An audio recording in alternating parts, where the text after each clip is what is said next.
Very good evening, friends. Today we have the privilege of having with us Sunil Kumar Jain ji, who is an ex-banker and he is an insolvency professional as well. He will be guiding us on various important case laws. ठीक है ना? तो कोशिश ये रहेगी कि जो हमारे सिलेबस में कवर्ड है अप टू 28 फरवरी उनको कवर किया जाए और उसके अलावा otherwise also we can discuss the concepts as well जो हमारे कोर्स में नहीं भी है। तो देखिए वो केस स्टडी की फॉर्म में तो कहीं से भी ले सकता है, आपका कोड रेगुलेशन से भी ले सकता है और पुराने वाले जो केस लॉज है वहां से भी ले सकता है। तो with this it is over to Sunil Jain ji. Sunil ji please. Friends, good evening. I am Sunil Kumar Jain. I am IP and I passed the IP exam by virtue of this support and mentorship of Gupta ji only, and I am always thankful to him for that. Today I've been advised to take this session on case laws. So in this regard, first of all, I want to be bilingual. I hope nobody will have any problem in Hindi, English. No problem. And even if somebody has the problem, but recently court has told in one of the cases when somebody objected, the decision was delivered to him in Hindi, and he said, I don't take acknowledgement of this case. Then the court says it is a national language and you cannot object on the ground that it is Hindi. So even if somebody objects to Hindi, I will continue, but still I will try to cover all Hindi, English, both is one thing. Secondly, let us be all ready with our tools. Tools of the day are IBC, the regulations, the Insolvency Act, and the this Limitation Act. All these things will be used today, and the Companies Act. I think all the people are CAS. If anybody is lawyer, then also it will be helpful to me. Any of the person is any of the participant is a advocate or lawyer, they can reply in chat box, please.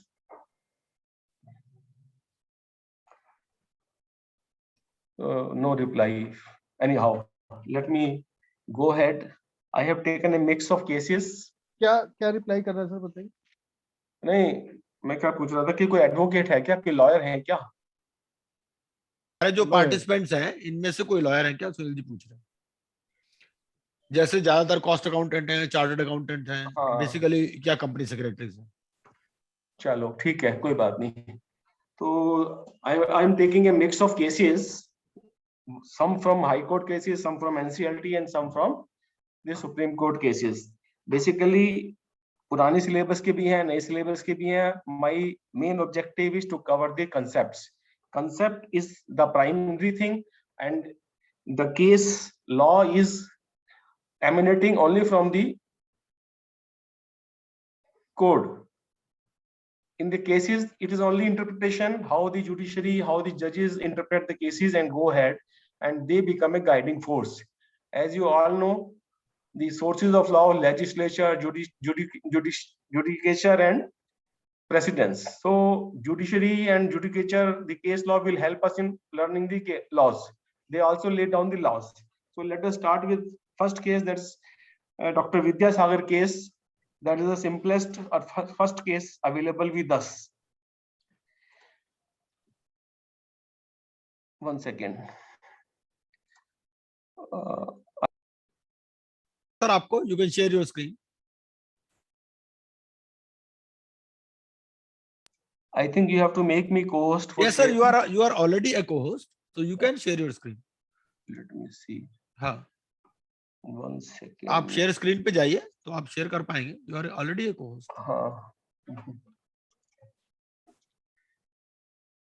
Yes, now it is visible. हाँ ना sir, ठीक है, बिल्कुल बिल्कुल ठीक है। बस slide show पे इसको कर लीजिए फ्रॉम बिगिनिंग।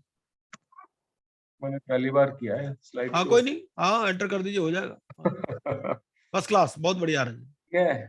हाँ जी हाँ जी। So let us start with Dr. Vidyasagar case.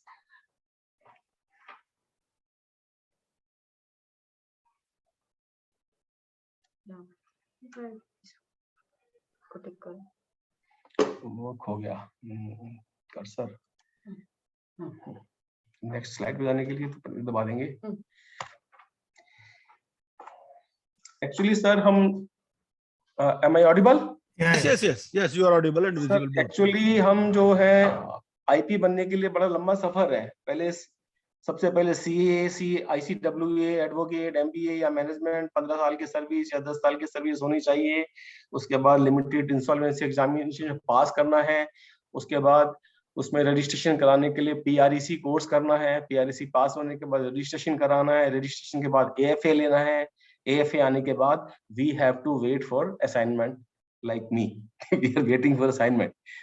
अब ये तो है हमें क्या क्या करना है, और उसके लिए गाइडलाइंस दी हुई हैं IBC में, Regulation 3 of insolvency professional and Regulation 4 of insolvency professional. If you are having IBC handy, this is regulations are there. It is as per the book I am having, page 344, 345.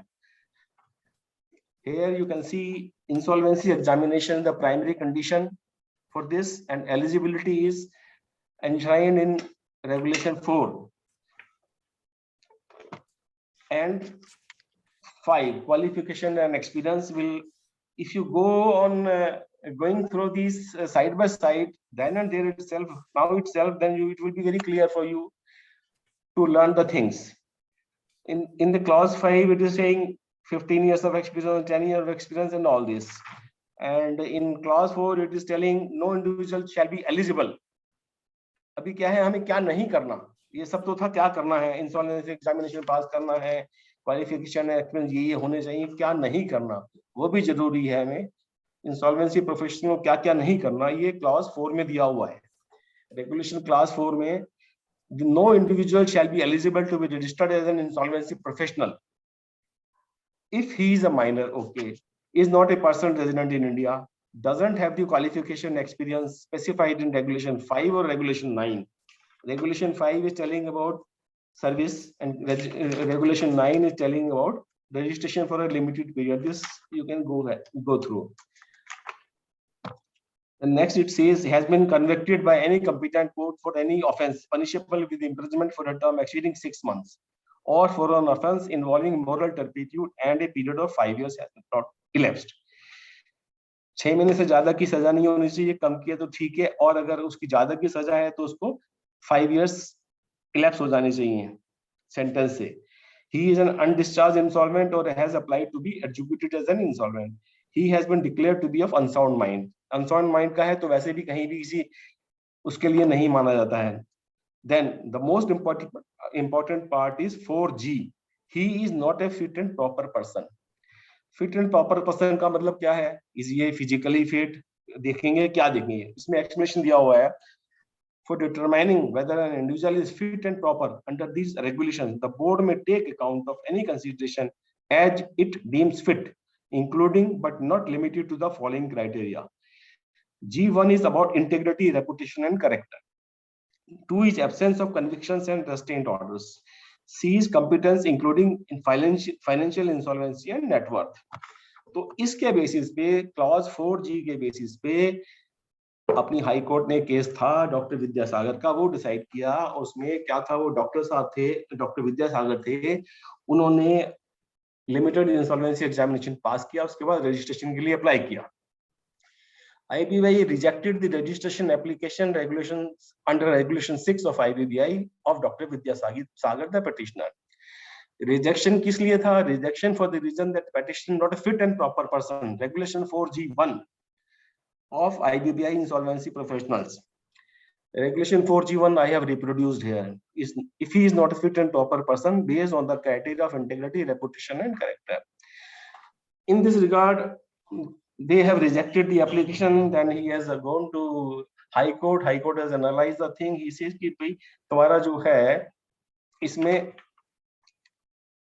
you are not a fit proper person. क्यों? क्योंकि in the recent past too, थोड़ा divert हो गया. In the recent past too, IBBI has rejected the application under Regulation 5C45 when the applicant could not satisfy the continuous experience as required under the regulation. अभी थोड़े दिन पहले ही IBBI का case था, कोई continuous service नहीं थी उसकी. He was a medical representative and there was a break. 2 साल किया, 4 साल किया, 3 साल किया, बीच में छोड़ के, तो उन्होंने उसको कंटिन्यूस सर्विस नहीं माना और उसको एलिजिबल नहीं रखा गया, तो उसको छोड़ दिया. At the time, इसमें Dr. Vidyasagar के केस में at the time of application an FIR was pending against Dr. Vidyasagar, and because of this reason IBPI has rejected his application for registration. He went to the court. Court prosecution filed a charge sheet in the matter for FIR. FIR was not disputed by the counsel of the petitioner. उन्होंने बोला FIR तो है, तो उन्होंने बोला भाई हमने discharge application file की हुई है और उसका डिसीजन हमारे फेवर में आने की पूरी संभावना है, तो आप हमारा रजिस्ट्रेशन के लिए अलाउ कीजिए. High court told the application is premature. आपका जो केस डिसाइड हो जाएगा, आप क्लियर, आपको उम्मीद है आप क्लियर हो जाओगे, तो क्लियर होने के बाद कर लेना. जल्दी क्या है कि आप अभी इसमें बीच में आपके FIR पेंडिंग है, फिट एंड प्रॉपर पर्सन नहीं हो on the grounds of reputation and integrity and character. इसमें तो आपकी reputation is at stake because FIR is filed. What is the matter? High Court told that the petitioner could approach IBPI once he is clear of the charge. The concerned trial court was requested to take up the application for adjudication and disposal. Then further, the High Court was of the view that respondent should have no difficulty in considering a fresh application if such circumstances arise, as it would in a sense give rise to certain facts which obviously were not considered while passing the impugned order. उन्होंने बोला आप जाइए अपना trial court से, वो आपका FIR जब हट जाएगी तो आप उसमें दोबारा एप्लीकेशन लगा देना IBPI में, IBPI को कोई प्रॉब्लम नहीं होनी चाहिए, तब आप रजिस्ट्रेशन करा लेना. जो ये अंडर 4G1 में ऑब्जेक्शन आ रही है, तो उन्होंने उसकी एप्लीकेशन रिजेक्ट कर दी. उसको एडवाइस किया गया भैया पहले अपना ले लो परमिशन, उसके बाद कर लेना. इसी तरीके से थोड़े दिन पहले मैं पढ़ रहा था IBPI के पोर्टल पे, तो वहां एक केस और था. महेश चंद्र अग्रवाल, वो एक रजिस्टर्ड वैल्यूअर थे, और रजिस्टर्ड वैल्यूअर में उन्होंने बहुत ज्यादा हाई वैल्यूएशन दे दिया. हाई वैल्यूएशन देने की वजह से PNB का अकाउंट NPA हो गया. NPA हो गया तो वो कोर्ट में गए. PNB वालों ने बोला भाई इससे हमें रजिस्टर्ड वैल्यूअर ने गलत वैल्यू दी, ज्यादा वैल्यू दी, हमारी प्रॉपर्टी जो है अंडर वैल्यूड निकली और हम पैसा वसूल नहीं कर पाए. तो इसमें IBPI was so perfect in they under the rule 15 and 17 of Companies Registered Value or Valuation Act, they said they have cancelled the valuation registration. So IBPI is very particular and very careful in all these things as far as this is concerned. 5354 भी है, 5354 वो मैंने बताया पहले कि 15 year उसका continuous service नहीं थी, उसको हटा दिया गया. तो ये डॉक्टर विद्यासागर के बारे में तो यही निकला है कि वो एलिजिबिलिटी जो थी उसकी ठीक नहीं थी, and that is why it was rejected. इसमें अब तो पहले ही जल्दी से थैंक यू हो गया. एनी डाउट इज देयर और I can go ahead with the next case. Am I audible, sir? Yeah. Next case, please. Next case we can go ahead now. Next is Leo Audibles and Facts Limited versus the Tax Recovery Officer, Income Tax. I don't know whether this case is in the syllabus of February or not. Yes. It is there? Yes. It is there, then it is good enough. This case talks about the supremacy of IBC over other things, over other statutory dues. In earlier days, when IBC was not there, let me close this, stop sharing. When IBC was not there, the government dues were always getting priority for that. When IBC came, government has compromised and they went on the almost last stage under Section 53. So as to facilitate the business opportunities in India and to make the ease of doing business and economic activities better. So government dues were there. In this Leo Audible case, what's the income tax recovery officer, what happened? This case is Hyderabad High Court case. If you go through IBC section 238 and section 63, section 230 says that the IBC will prevail or IBC to override. And section 63 says no civil court will have jurisdiction in IBC. Section 63, let us go through. हाँ, एक minute Jain साहब. हाँ. इससे पहले कि हम आगे बढ़े, थोड़ा सा ना मैं एक पॉइंट इसमें ये कहना चाहूंगा रिगार्डिंग जो डॉक्टर विद्यासागर वाला केस है. ये मेरे सामने मैं कुछ पढ़ रहा हूँ, इंपॉर्टेंट चीज है. वो ये कहता है कि इस केस में क्या हुआ it was the applicant's case that while he was employed as a whole-time director, certain staff members of the company colluded to misuse credit facilities from a bank without his knowledge. और उसने कहा भाई मुझसे signature करा लिए, मैं whole time director था, मैंने कंटेंट वेरीफाई नहीं किए. Subsequently, bank filed a complaint against the company, and as he was a whole-time director at the relevant time, he was made party under section 120B and 420. ठीक है ना? of और IPC. उसमें and he did not submit any document. तो board ने क्या कहा? Board ने ये कहा, ये केस है इसका company messrs Emson organics limited as a whole time director. वो आप IPC बोर्ड ने हाँ बोर्ड ने ये कहा ना, जो FIR के particulars बता रहे हो, हाँ FIR तो की बोर्ड ने detail. हाँ बोर्ड ने ये कहा the applicant has over 22 years of experience in responsible position. भाई CFO रहा, जनरल मैनेजर रहा, डायरेक्टर रहा, होल टाइम डायरेक्टर रहा. हम वो कहते हैं हम क्रिमिनल प्रोसीडिंग में भी नहीं जाते. तो but I find it difficult to appreciate the contention of the applicant कि भाई ये होल टाइम डायरेक्टर था और उसने विदाउट वेरिफिकेशन पेपर साइन कर दिए. This does not speak well of the reputation, character and competence of the applicant as an IP. He would be exercising the powers of the board of directors. है ना? The society and the economy cannot afford to have an IP who signs the papers without verifying the content. A corporate debtor cannot be entrusted to such persons during resolution period under the code. ये मैंने पढ़ना इसलिए जरूरी समझा कि कई बार ना इस पे केस स्टडी भी आ जाती है. इस तरह की भी केस स्टडी आ सकती है कि भाई वो होल टाइम डायरेक्टर था, वो ये कहता है जी मेरी नॉलेज के बिना ही इन्होंने मुझसे साइन करा लिए, मैंने तो वेरीफाई नहीं किया, है ना? उसकी कोई गिल्टी इंटेंशन नहीं थी. It is not surprising that the applicant did not provide testimonial from Emsons organics limited but provided testimonials from employers prior to and after this period. उसने पुराने वाले एम्प्लॉयर से वो भी दिया कैरेक्टर सर्टिफिकेट वगैरह कि देखो जी मेरा तो बहुत अच्छा रिकॉर्ड रहा है. तो this does not display bona fide on the part of the applicant. As a whole time director the applicant is a KMP under section 251.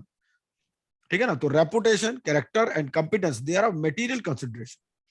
What is material is what others feel about the applicant who has been charge sheeted for offenses such as criminal conspiracy, cheating and dishonesty. So it is important to keep a person whose antecedents are doubtful away from this noble profession. Yes.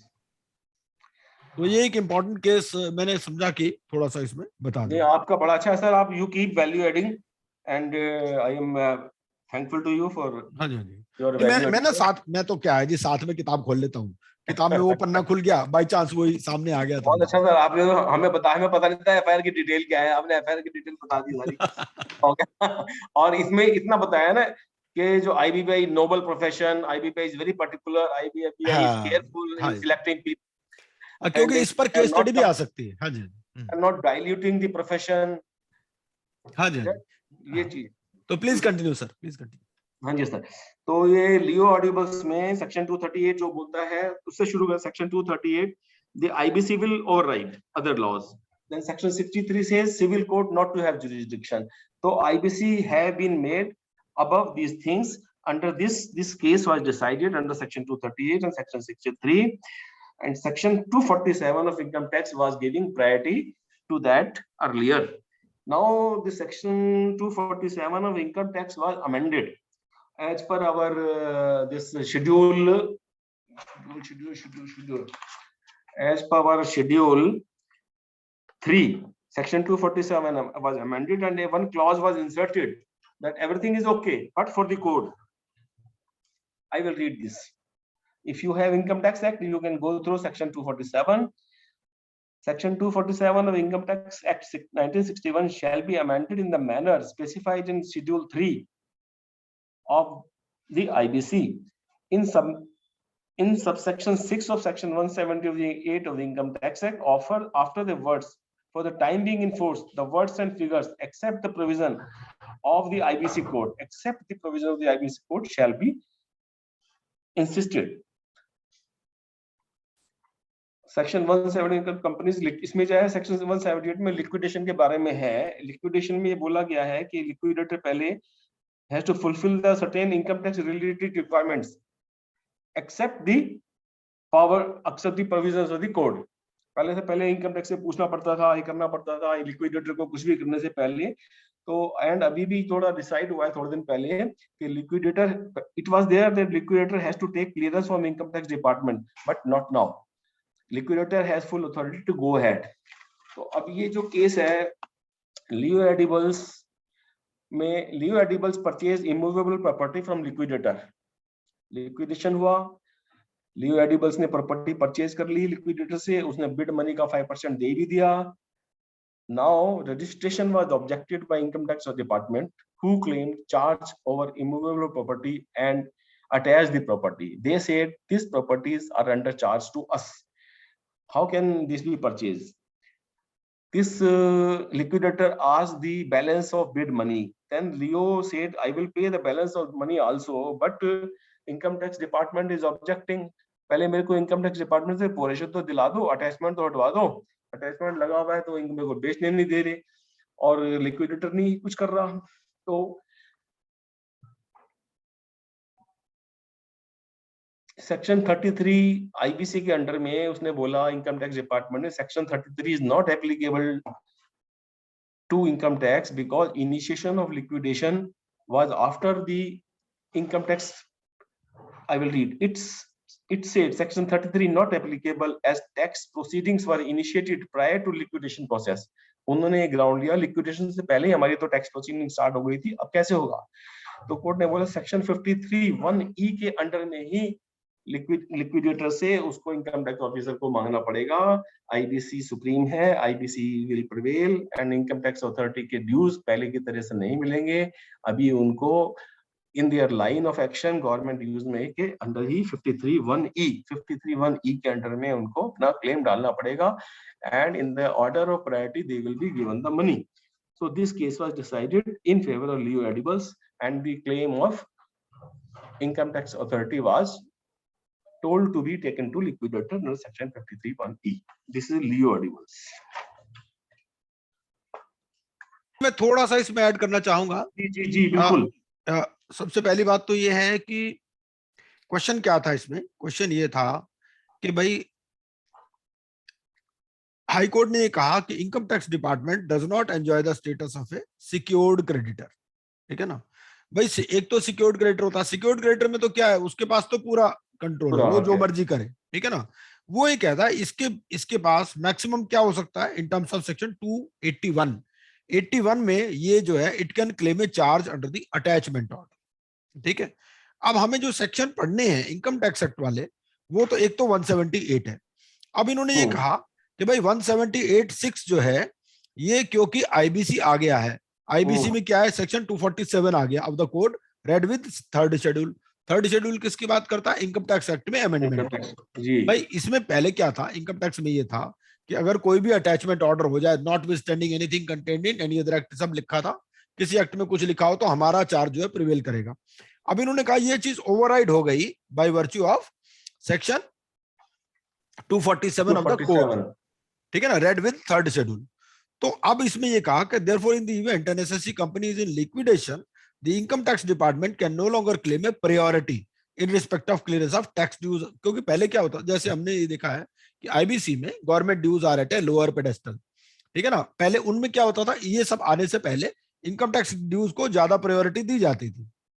ठीक है ना, तो in the context of liquidation of an SSC company the income tax department not being a secured creditor must necessary take recourse to distribution of the liquid assets as per section 53. भाई 53 में जो मिलेगा उसको मिल जाएगा. ये है. इसमें 2 points और है मेरे पास. हाँ जी, इनकम टैक्स की प्रायोरिटी है कि नहीं है, इसमें ये है attachment order be taken as bar for completion of sale affected by liquidator under provisions of the code. ये ऐसा नहीं है. Attachment order can not be taken as bar for completion of sale affected by liquidator. क्योंकि ऐसा ना जो 178 है, अगर हम 178 पढ़े इनकम टैक्स एक्ट का, वो भी नॉन ऑब्स्टेंटिव लॉस से शुरू होता है. लेकिन बात यह है कि क्योंकि अब ये 247 आ गया कोड का, 247 में क्या है, इनकम टैक्स का जो इसमें थर्ड शेड्यूल है, थर्ड शेड्यूल में इनकम टैक्स एक्ट में अमेंडमेंट कर दिया, उसमें लिख दिया not with standing anything contained in, वहां भी नॉन ऑब्स्टेंटिव क्लॉज लगा दी और इनकम टैक्स एक्ट में अमेंडमेंट कर दिया. तो जो 178 था इनकम टैक्स एक्ट का, that stands amended bye virtue of section 247 of the code. तो इसमें सिक्योर्ड क्रेडिटर नहीं है, ये जो है 53 में जहां पर भी आएगा वहां पर ये अपना ले सकता है और चार्ज इसका सस्टेन नहीं करेगा. इसमें इसमें एक रेफरेंस और है, सेक्शन 36(3)(b). हाँ जी। 36(3)(b) is also very important. इसमें हम्म। कहता है even if assets are not in possession of the corporate debtor, because hmm. corporate debtor के पोजीशन में तो थी नहीं, वो हाँ, income बिल्कुल tax बिल्कुल बिल्कुल अथॉरिटी में अटैच की हुई थी. बिल्कुल बिल्कुल। Order charge is liquidator asset, section 36 हाँ, 36 जो है वो बात करता है लिक्विडेशन एस्टेट की, कि लिक्विडेशन हाँ। एस्टेट में क्या क्या चीजें आएंगी। तो Assets लिक्विडेशन एस्टेट में जो भी चाहे हमारे पोजीशन में हो चाहे के नहीं हो, नहीं, वो सारे हाँ, आते हैं। हाँ जी। assets that may or may not be in the possession of the corporate debtor, yes yes including, yes. but not limited to encumbered assets. So this is our leave edible case. इसमें main यही है, जो इसका take away point है कि भाई government dues supreme नहीं है, लिक्विडेटर के पास जो पावर है सेक्शन 53E में ही क्लेम कर सकते हैं. पहले जमाने में होता था, इनकम टैक्स वाले की प्रायोरिटी होती थी. अब इसके आने के बाद, कोड आने के बाद प्रायोरिटी दे दी है सिक्योर्ड क्रेडिटर्स को और जो दो वर्कमैन को, वर्कर्स को. इस तरीके से 53E में वो फोर्थ पॉइंट पे आता है. ये एक सुनील जी, एक बहुत बढ़िया हमने इसके लिए पॉइंट बनाया था कि ये गवर्नमेंट ड्यूज वाले है ना, 4 केस हैं. कौन कौन से केस है इसको याद करने के लिए हमने कहा था भाई कालू याद कर लो, कालू. तो कालू में क्या था, ये यू से तो था अल्ट्राटेक वाला केस, एल से था ये लियो एडिबल्स का, और एक ए से केस था, और एक था के से. के श्रीधर था. और ए से कौन सा केस था इसमें, कोई बता सकता है? 4 केस थे जी इसमें. ये मुझे याद नहीं अनुज जैन है, अनुज जैन नहीं वो जो राकेश ताल जी वाली क्लास हुई थी उसमें था ना हाँ, ये वही। 4. हाँ, तो उसमें सर, कौन सा? It was Kolu, not Kalu. हाँ, कोलू राइट कोलू. ओम प्रकाश वाला, ओम प्रकाश था वो, जी. ओम प्रकाश था. हाँ, तो कोलू था तो ओम प्रकाश. तो ये 4 केस अगर हमें गवर्नमेंट ड्यूज के बारे में याद रखना हो कि कौन कौन से केस में गवर्नमेंट ड्यूज वाला इशू आया, तो ये था कोलू था. के श्रीधर ही था ना, के से के श्रीधर था, ओ से ओम प्रकाश था, और एल से लियो ऑडिबल था, और यू से था अल्ट्राटेक नाथ द्वारा. ओम प्रकाश टीडीएस. हाँ, Om Prakash. Please continue sir. जी सर. अभी अगला केस में आता हूँ, है अक्षय झुंझुन वाला. ये भी हाई कोर्ट का ही केस है. अक्षय झुंझुन वाला केस में मेन जो है टेक अवे पॉइंट है, वो प्रिंसिपल ऑफ नेचुरल जस्टिस के बारे में बात किया, और इसके ऊपर रिलायंस लिया गया अपना स्विस रिबन केस के ऊपर से. उसमें ऑपरेशनल क्रेडिटर और फाइनेंशियल क्रेडिटर के ऊपर इंटेलिजिबल डिफरेंशियल के बारे में बात हुआ. और इसमें जो क्वेश्चंस आता है वो यही आता है, प्रिंसिपल ऑफ नेचुरल जस्टिस के बारे में कौन से केस में डिस्कस हुआ. तो आप इसमें 2 है प्रिंसिपल ऑफ नेचुरल जस्टिस के, no one should be condemned unheard and no one should be a जज इन ओन कॉज. अब ऐसा भी हो सकता है कई बार अगर केस लॉ में नहीं तो जनरल स्टडीज में भी क्वेश्चन आ जाता है, नीमो जुडेक्स इज कॉजिया सुआ मीन्स. तो इसमें ये है no one should be a जज इन हिज ओन कॉज. दूसरा आ जाता है audi alteram partem, no one should be condemned unheard. ये 2 केस में भी नहीं आएंगे तो अपने उसमें जनरल स्टडीज में क्वेश्चन आ जाता है. तो पहले वाले केस में मैंने आपको एग्जांपल दिया था महेश चंद्र अग्रवाल का, और दूसरा वाला वो क्या है, पासिंग रेफरेंस है. जब भी कोर्ट भी कोई पासिंग रेफरेंस करती है तो उसको बोलते हैं ऑबिटर डिक्टा. तो ऑबिटर डिक्टा के ऊपर भी कई बार ऑब्जेक्टिव टाइप क्वेश्चन में डालते हैं, वो डाल देता है. जनरल स्टडी में तो कोई कंट्रोल ही नहीं, कोई लिमिट ही नहीं, कहीं तक भी जा सकते हैं. और they can give a question obiter dicta means, and then they will give 4 choices. So obiter dicta means by passing reference by the court. एक टर्म होती है amicus curiae, friend of the court, friend of the court, officer of the court. Amicus curiae है. In which case the term amicus curiae was used. Amicus curiae term was used in Chitra Sharma case. Chitra Sharma case, the Supreme Court has appointed one officer to facilitate and support the court to find out and details and to conduct a meeting of all the home buyers. So amicus curiae also they can be asked one question. Yes, somebody is telling something. नहीं करिए, please continue. Yes, sir. एक ऐसा ही एक term मुझे याद आ गई सुनील जी. एक ये टर्म यूज करते हैं कई बार ना, ये dry drudgery of desks dead would. ये केस में यूज हुआ ये वाला वर्ड. हाँ, कुशमैन एंड विकफील्ड. ये पूछ लेता है ये टर्म कौन से केस में यूज की गई. सुप्रीम कोर्ट का case. Law is the mistress of procedures. ये उसमें हनीराज दुरानी में शायद यूज हुआ है। तो ये जो है ये dry drudgery of desks Yes. Deadwood, हाँ ये आता है कुशमैन एंड विकफील्ड में। ये हनीराज दुरानी केस में हुआ था। हनीराज दुरानी केस में एक डॉक्टर थे, डॉक्टर जो है प्रैक्टिस करते थे मेडिकल प्रोफेशन की, हाँ हाँ हाँ बिल्कुल आईपीसी बिल्कुल। बन गए, तो हाँ रजिस्ट्रेशन के लिए गए। हाँ रजिस्ट्रेशन के गए तो सुप्रीम कोर्ट ने मतलब जो भी कोर्ट थी वो उसमें उन्होंने ये बोला, भाई तुम पहले एक प्रोफेशन कर रहे हो, दूसरे हाँ प्रोफेशन में law is not a simple profession कि हाँ आप बिल्कुल तो ऐसे ही बिल्कुल। कर लोगे। लॉ इज हाँ मिस्टर, उसको आपको पूरा टाइम देना पड़ेगा। उसने ये भी बोला, मैं दिन में तो कोर्ट का काम करूंगा, रात रात को को। प्रैक्टिस वो कर लूंगा। हाँ तो उन्होंने बोला नहीं ऐसा नहीं है, आपको पूरा, तो उसमें आपका ये टर्म यूज हुई थी। हाँ बिल्कुल बिल्कुल। हाँ जी। और ये क्वेश्चन आता है sir, Haniraj Durani, in which case supreme court decision of हाँ हनीराज दुरानी वाज हाँ रेफर्ड ये भी है। हाँ टू, ये बड़ा पेट क्वेश्चन है। हाँ तो बिल्कुल हनीराज बिल्कुल। Durani case was referred to in the case of Cushman and Wakefield. हाँ जी। कुशमैन। उसमें ये क्वेश्चन बहुत आता है, in hmm which case Haniraj Durani case was referred to. Hmm. एक छोटा सा केस हो रहा है सर, बिथांगाड़ी ताल्लुक rubber versus falcon tyres limited. अब ये कोर्स में है कि नहीं है नहीं पता, नहीं है। पर ये नहीं नहीं है है सर, ये पिछली बार ये। था। नहीं, हाँ जी। अच्छा, तो इसका मतलब यही है, इसका जो है जिस्ट यही है कि आईपी की फीस के बारे में है। आईपी की फीस का बारे में कहीं कोई प्रोविजन नहीं दिया गया है। आईबीसी में कोड में रीजनेबल फीस के बारे में बोला जाता है, पर इसमें कोर्ट ने अपने एनसीएलटी ने डिसाइड किया था कि भाई जो तुम इसका इतना खर्चा हो गया, ये हो गया, 15-20 लाख रुपए खर्चे हो गए इसके रजिस्टर्ड वैल्यूअर के, लॉयर के, तो उसको पैसे वो हैं और तुम दे नहीं रहे। देन वो कहते केस हार गया, हारे या जीते तुम्हें पैसे तो फीस तो देनी ही पड़ेगी। तो उसमें कोर्ट ने 2 लाख रुपए फीस उसकी महीने की कर दी थी। उसमें Bethangadi taluk rubber versus Falcon tyres का केस में ही उन्होंने एक केस का रेफरेंस दिया था, जो है एनसीएलटी में messrs Kanti commercials private limited.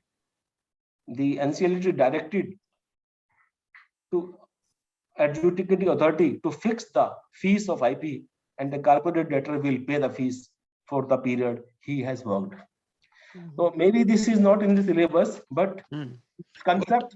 Sunil ji आप वो करना चाह रहे थे ना, चित्रा शर्मा कर लो। चित्रा शर्मा का तो लास्ट टाइम बहुत डिटेल में किया था।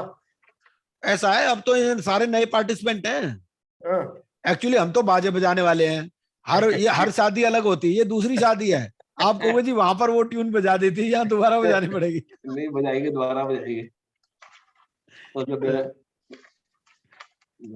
और मैंने कुछ मैंने वेकफील्ड के बारे में करना था, अब जो छूट गया बीच में, कुछ मैंने वेकफील्ड का मैं भूल ही गया। कोई नहीं आपने लिखा होगा, आराम से कर लीजिए, कोई दिक्कत नहीं, टेक योर ओन टाइम। और कुशमैन वैल्यूएशन, इसमें वैल्यूएशन के बारे में है। कुशमैन वेकफील्ड केस में, कुशमैन वेकफील्ड जो है एक अमेरिका की कंपनी है, बहुत पॉपुलर कंपनी है, प्रॉपर्टी डीलर में डील करती है। तो उन्होंने अपनी एक सब्सिडरी बनाई जो कि इंडिया में काम करेगी रजिस्टर्ड वैल्यूएशन का। ये सेक्शन 19(1)(g) के बारे में बात की। सेक्शन 19(1)(g) के बारे में बहुत जगह बात हुई है। सेक्शन 19(1)(g) के बारे में कुशमैन एंड वेकफील्ड में बात हुई है। और ये क्वेश्चन भी आ सकता है, section 19(1)(g) was discussed in which of the following cases. उसमें 4-5 केस होते हैं, हमें 3 केसेस में ही आया हुआ है। कुशमैन एंड वेकफील्ड में आया हुआ है 19(1)(g), मैकवर वाले केस में आया हुआ है 19(1)(g). तो इस तरीके से आप अपने दिमाग में रख लेना, क्योंकि सिलेबस तो बहुत ज्यादा है। इसमें मैं लिखा है कुशमैन एंड वेकफील्ड केस में, in which case high court relied on the judgment of supreme court doctor Hansraj Churani versus bar council of Maharashtra and Goa, article 14, article 19(1)(g and article 301 were taken into account. Article 19(1)(g) will give freedom for trade, and I will bring constitution. If anybody is having constitution,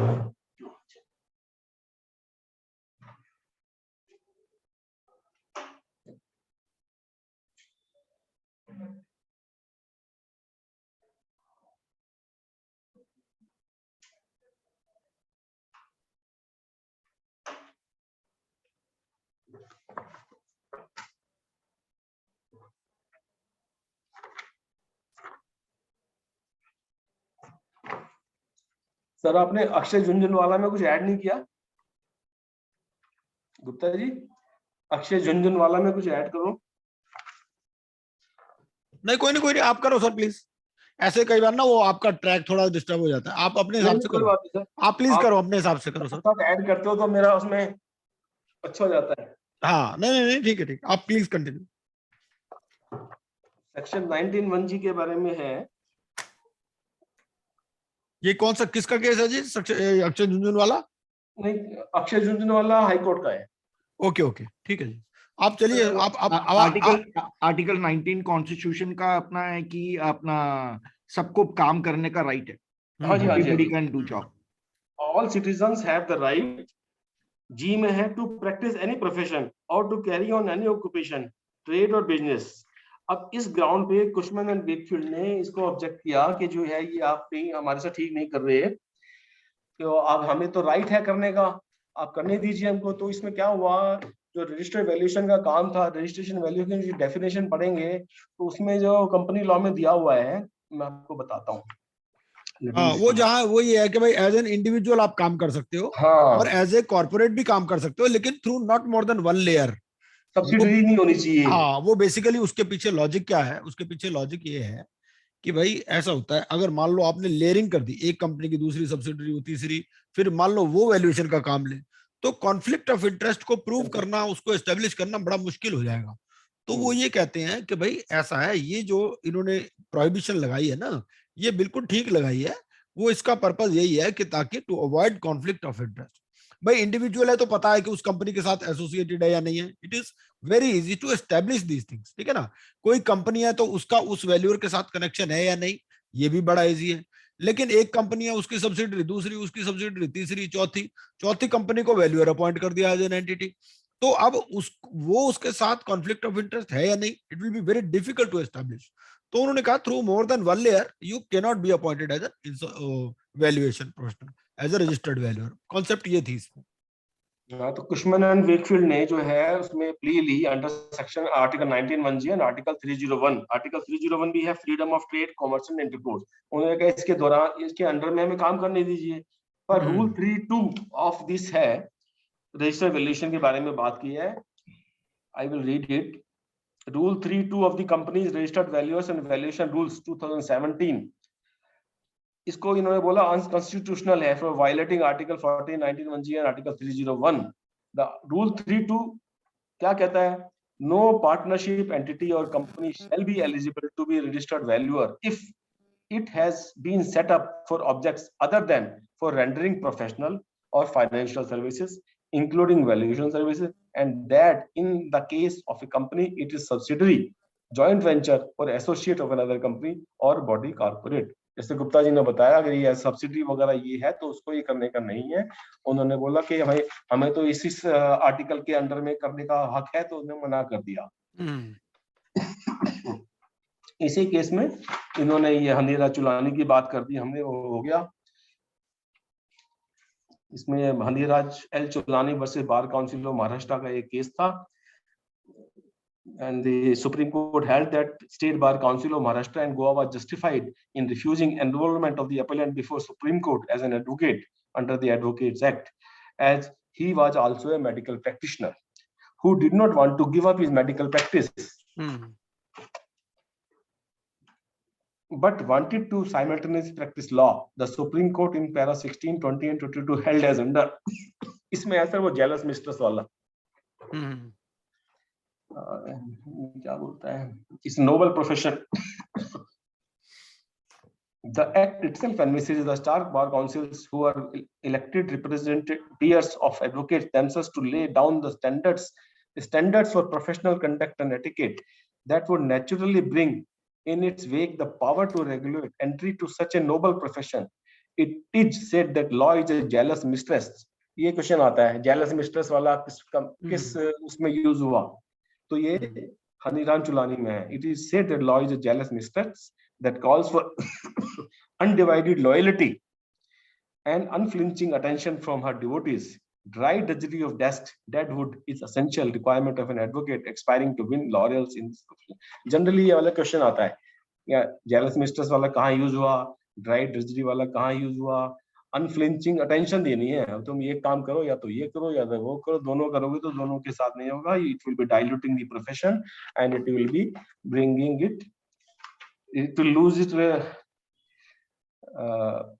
strength. And then it further went on to say, it is no doubt true that under Article 19, sub-article 1G, all citizens have a right to practice any profession or to carry on any occupation, trade or business, and any profession may include even plurality of professions. However, this is not an absolute right. It is subject to sub-article 6 of Article 19, which lays down that nothing in subclass G of the said clause shall affect. Government के पास ये power भी है, 19G के बाद government कुछ restriction लगा सकती है कि तुम ये काम नहीं कर सकते, which lays down, I think I am not boring. नहीं, बिल्कुल ठीक बोल रहे हो सर, बढ़िया है सर आपका। 19 which lays down that nothing in subclause G of the said clause shall affect the operation of any existing law insofar as 19(1)G में राइट तो है, पर उसके साथ एक कंडीशन भी आगे आ जाती है 19(6) में, जिसमें गवर्नमेंट के पास ये हक है, वो उसके हिसाब से अपनी चीजों को देखते हुए कुछ ठीक कर सकती है। सब restrictions can be fixed if such restriction is found to be reasonable. Further, it has went on to say, sir तभी आईपीई को असाइनमेंट नहीं मिल रहे ना। कोई बात नहीं सर, अभी नहीं आईपी को तो दे रहे हैं, क्योंकि हमारी उसमें के अंदर हमारी भी बैलेंस शीट जो साइन कराई जाती है इंडिविजुअल कैपेसिटी के अंदर साइन करनी जरूरी है, because is expert domain. And ये आईपीई को भी इसीलिए अलाउ नहीं कर रहे क्योंकि ये एक्सपर्ट डोमेन है। तो इंडिविजुअल लायबिलिटी, इंडिविजुअल फिक्स करने के लिए ये बेसिकली प्रोविजन लाया गया है। और तो स्टैंडर्ड्स ऑफ उसके प्रोफेशन तो होने ही चाहिए ना, अगर सब ऐसे हर कोई ऐसे वैसा आ जाएगा तो कैसे चलेगा, वो क्वालिटी कैसे मिलेगी। बिल्कुल आप ठीक कह रहे हैं।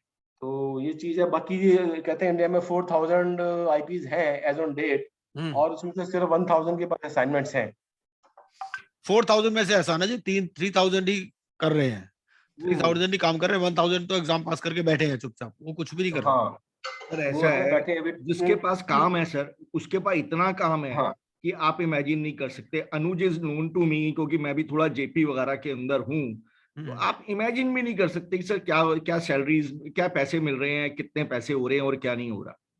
और वो काम सारे जो बड़े केसेस है, जो फाइनेंशियल इंस्टीट्यूशन है, सबसे पहले ये डिसाइड करता है यार ये हैंडल कर पाएंगे नहीं कर पाएंगे, इनके पास इंफ्रास्ट्रक्चर है क्या नहीं है। क्योंकि वो इतनी बड़ी कंपनी 3000 करोड़ की कंपनी या 10,000 करोड़ की कंपनी, वो बिना इंफ्रास्ट्रक्चर के थोड़ी दे देंगे।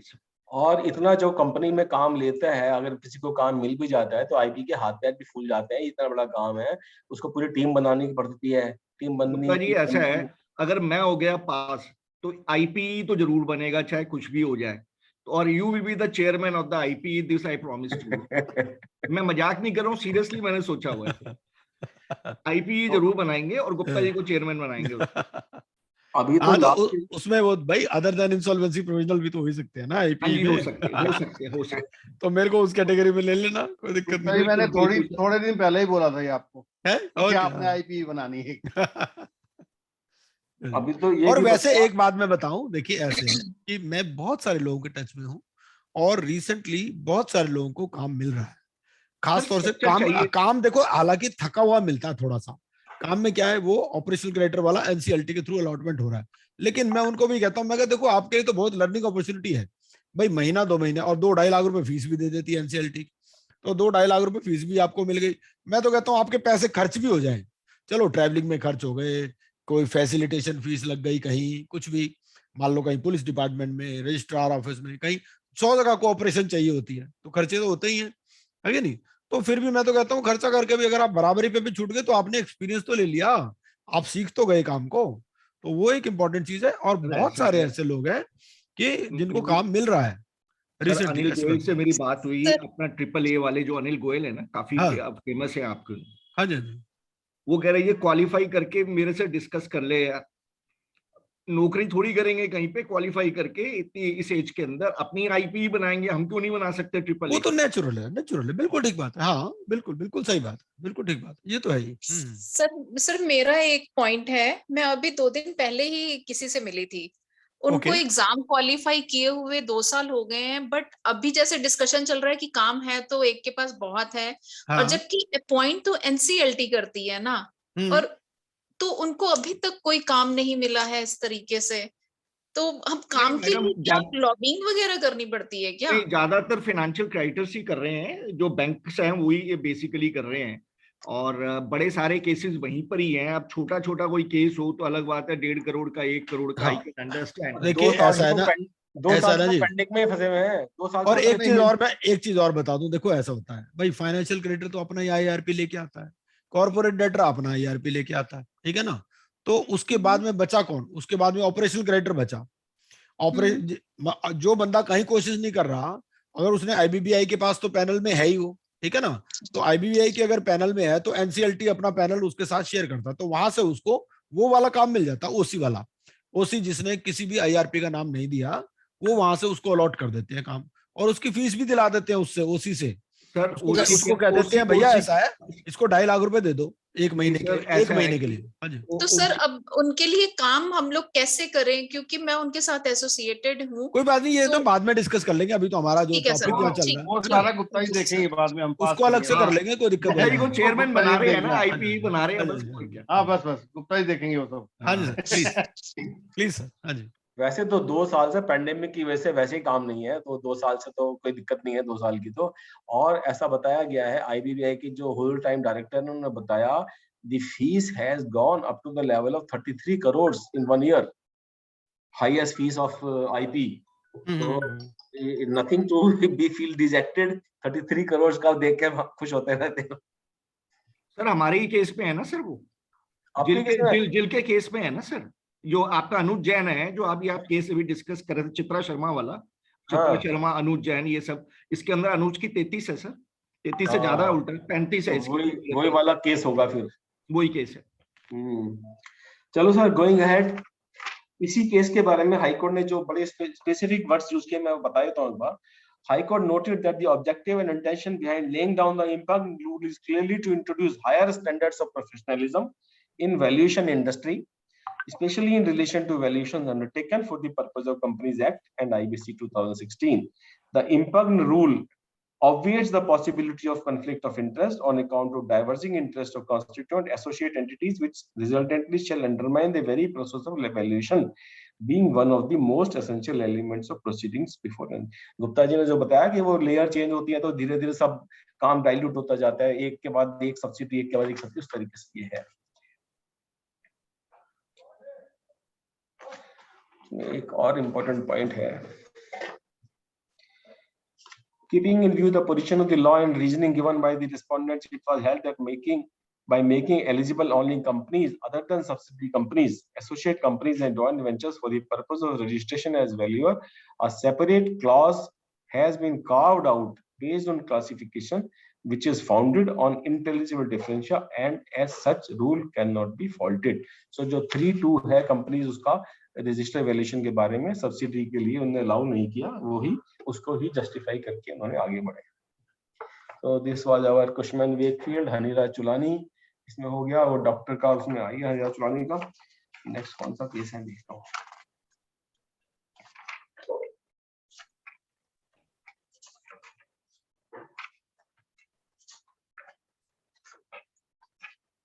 अक्षय झुंझुनवाला मैंने ब्रीफ में बता दिया, अक्षय झुंझुनवाला देख लेते हैं।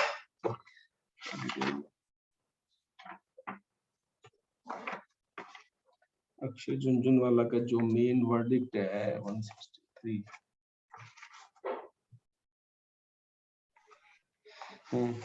ये तो डिस्कस कर ही लिया अक्षय झुंझुनवाला। अक्षय झुंझुनवाला के बारे में मैं जो मेन वर्डिक्ट है ना कोर्ट का, मैं वो जो स्पेसिफिक वर्ड्स है पढ़ना चाह रहा था। ओके ओके, पढ़ लीजिए पढ़ लीजिए। सर इस बार वाले केस कराइए ना सर। इस बार वाले हो तो मेरे को तो यही लिस्ट मिली थी, मैं वही कर रहा हूँ। इस बार में बताइए कौन से हैं। इस बार वाले चित्रा शर्मा है। हाँ चित्रा शर्मा है जी, वो कर लीजिए। सिंपल सा है सर, चित्रा शर्मा में तो कुछ नहीं है खास। नहीं है शशिधर, के शशिधर, उसमें कुछ है। स्विस रिबन कर लो, स्विस रिबन तो इम्पोर्टेंट केस है। स्विस रिबन मुझे याद नहीं है सर, अभी मैं तैयार नहीं किया। ठीक है सर स्विच करिए, स्विच में सब कवर्ड है, पूरा पूरा लॉ ही कवर्ड हो गया इसके अंदर। स्विस रिबन मुझे याद नहीं है सर अभी। अच्छा सिर्फ नेक्स्ट हिसार मीटिंग स्टील में कर लो, उसमें भी आधा लॉ है सर। हाँ हिसार स्टील मुझे याद नहीं है सर, मेरे को तो ये चित्रा शर्मा में कुछ है नहीं, शशिधर है, और एक वो है बीके एजुकेशन। बीके एजुकेशन भी कर सकते, थोड़ा सा है उसका 238 है सर, और क्या है? हाँ बीके एजुकेशन छोटा थोड़ा सा, ये 238 है लिमिटेशन के बारे में, 238A के बाद में इंसर्ट हुआ था 238A, और लिमिटेशन जो है रिट्रोस्पेक्टिव है। एंड बिकॉज लिमिटेशन के बारे में क्या है कि वो होता है क्या वर्ड यूज किया था लिमिटेशन के बारे में, इट इज एक second, education specific word use हुआ है। अनुज जैन ले ले सर, वो भी बड़ा इंटरेस्टिंग है अनुज जैन वैसे तो। सर अनुज जैन हमारे टाइम में सिलेबस में नहीं था, मैंने पढ़ा नहीं है वो, तो अभी कोई बात नहीं, कोई बात नहीं, आप कर लो सर, उसके बाद में मैं स्विस रिबन ले लूंगा। आप स्विस रिबन ले लो सर, मैं एक बार ये देख लूं एक बार वाला। ओके ओके, आप तब तक देखो, जो मैं थोड़ा लास्ट में देख हाँ ठीक है, मैं तब तक स्विस लेते रिबन वाला केस लेता हूँ। हाँ ये जो मैं कहता 248 में इन्होंने बोला ये जो है रिट्रोस्पेक्टिव है बिकॉज क्लैरिफिकेटरी अमेंडमेंट। रिट्रोस्पेक्टिव इसलिए हो जाता है जो कोर्ट में जो अमेंडमेंट क्लैरिफिकेटरी होते हैं वो रिट्रोस्पेक्टिव हो जाता है, but 29A is not retrospective. कई बार ये हो जाता है कि भी कौन सा रिट्रोस्पेक्टिव है कौन सा नहीं, ऐसे क्वेश्चन आ जाता है। तो ये बीके एजुकेशन में यही है मेन 238A के बारे में, और इसमें आर्टिकल 137 ऑफ लिमिटेशन एक्ट भी जिक्र किया गया है। आर्टिकल 137A के बारे में जिक्र है बीके एजुकेशन में, और क्लैरिफिकेटरी अमेंडमेंट्स होने की वजह से रिट्रोस्पेक्टिव, मेन दो बातें हैं इसमें कि रिट्रोस्पेक्टिव और आर्टिकल 137 के बारे में। तो मैं तब तक मैं थोड़ा सा ये स्विस रिबन करता हूँ जी, तब तक आप देखो, ठीक है जी? करो सर, स्विस रिबन लंबा है, आप स्विस रिबन करो। ओके ओके ओके, ठीक है जी, बिल्कुल ठीक है जी।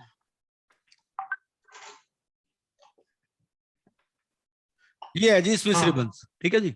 तो स्विस रिबन में क्या क्या पॉइंट थे मैं पढ़ देता हूं एक बारी। इसमें ये था बेसिकली बहुत सारे पॉइंट्स रेज किए गए और बेसिकली लॉ के पॉइंट्स थे इसमें। तो एक तो ये था कि जो कॉन्स्टिट्यूशनल वैलिडिटी है ना बहुत सारे प्रोविजंस की, उसको चैलेंज किया गया। The points raised by the appellant and opined by the supreme court are as under. बहुत सारे पॉइंट्स है। पहला पॉइंट क्या था?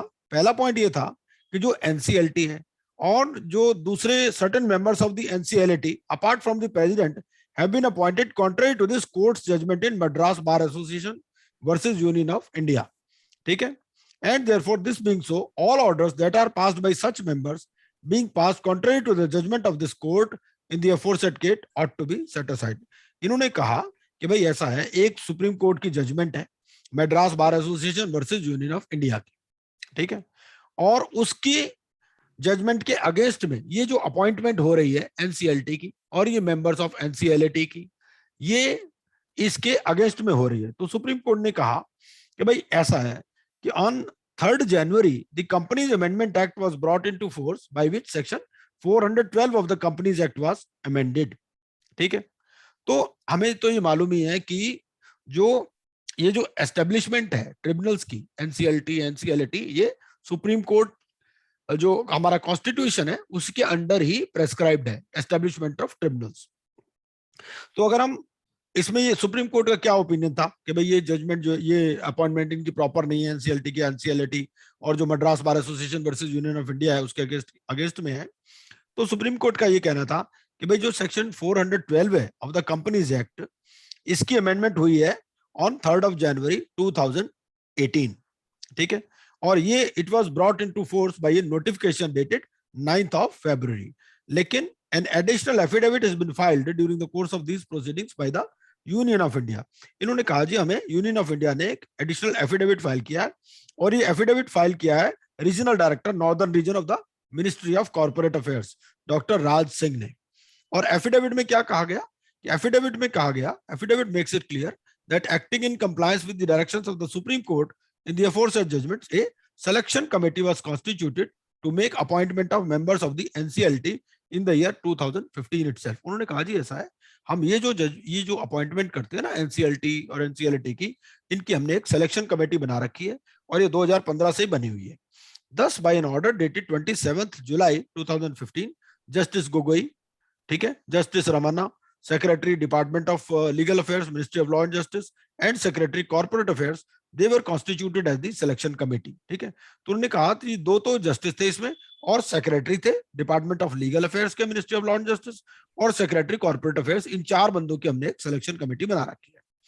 This selection committee was reconstituted on 22nd February 2017 to make further appointments.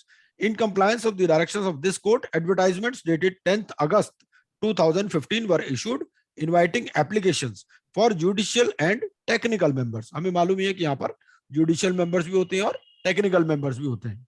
As a result of which, all the present members of NCLT and NCLAT have been appointed. तो government ने अपना point of view पेश किया कि ये जो appointment है ये हम सिलेक्शन कमेटी के थ्रू करते हैं।